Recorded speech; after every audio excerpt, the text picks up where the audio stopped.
Michael here, looking at Psalms 88 for our devotion, a psalm which may be subtitled, I cry out day and night before you. And we're focusing on verse 11 through to 14 for our exposition today. Let's go ahead and read those 4 verses. Verse 11. Shall thy loving kindness be declared in the grave, or thy faithfulness in destruction? Verse 12.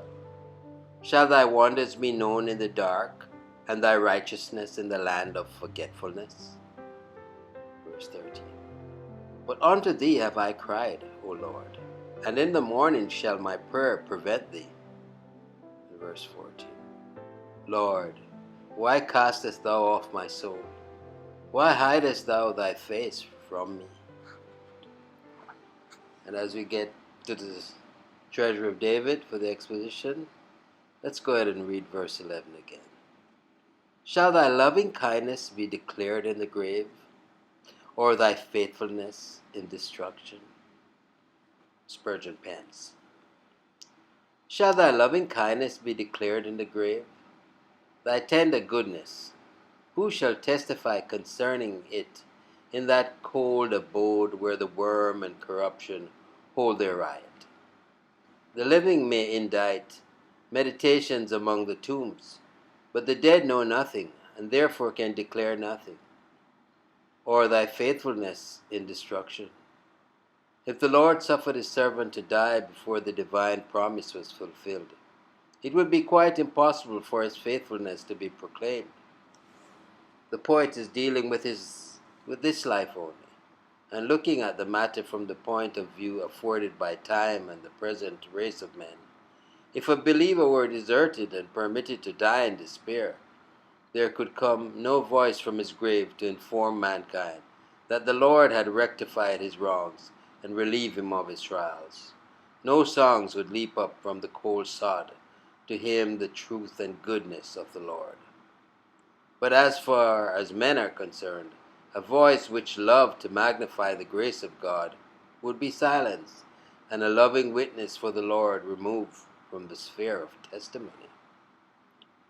In verse 12. Shall thy wonders be known in the dark, and thy righteousness in the land of forgetfulness? Shall thy wonders be known in the dark?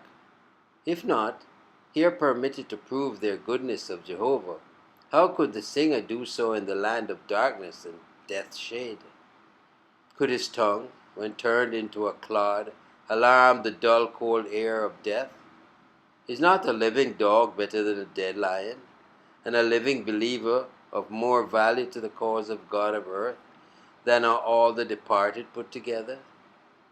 And thy righteousness in the land of forgetfulness, what shall be told concerning thee in the region of oblivion, where memory and love are lost, and men are alike unknowing and unknown, forgetful and forgotten?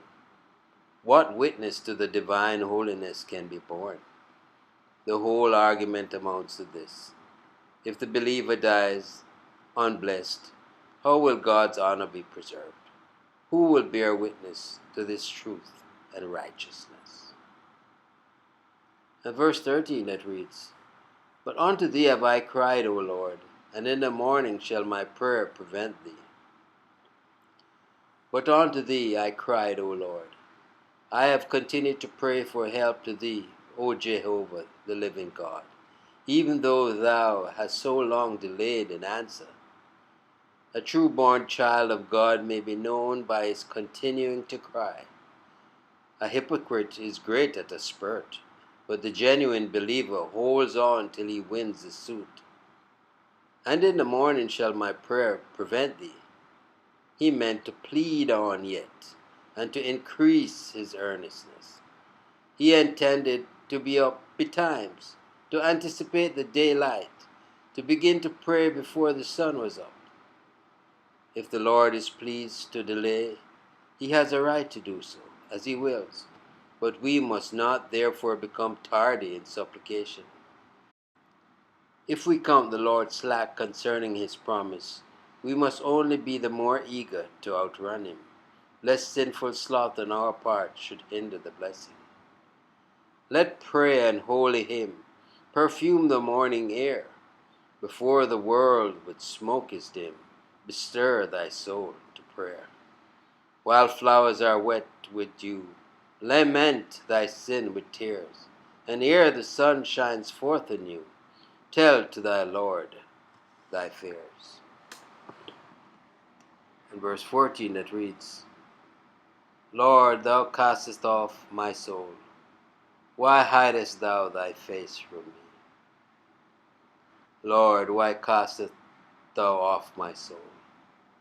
Hast thou not aforetime chosen me? Wilt thou now reject me? Shall thine elect one become my reprobates? Dost thou, like changeable men, give a writing of divorcement to those whom thy love has espoused? Can thy beloved become thy cast-off? Why hidest thou thy face from me?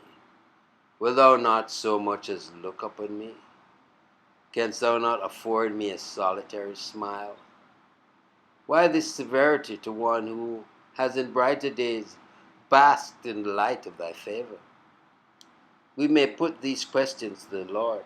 Nay, we ought to do so. It is not undue familiarity, but holy boldness. It may help us to remove the evil which provokes the Lord to jealousy, if we seriously beg him to show us wherefore he contends with us. He cannot act towards us in other than a right and gracious manner. Therefore, for every stroke of his rod, there is a sufficient reason in the judgment of his loving heart. Let us try to learn the reason and profit by it.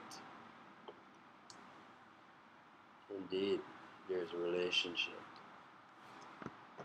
that must be cultivated on and on. Trust you enjoy the meditation. Michael here declaring yet again, Jesus is Lord.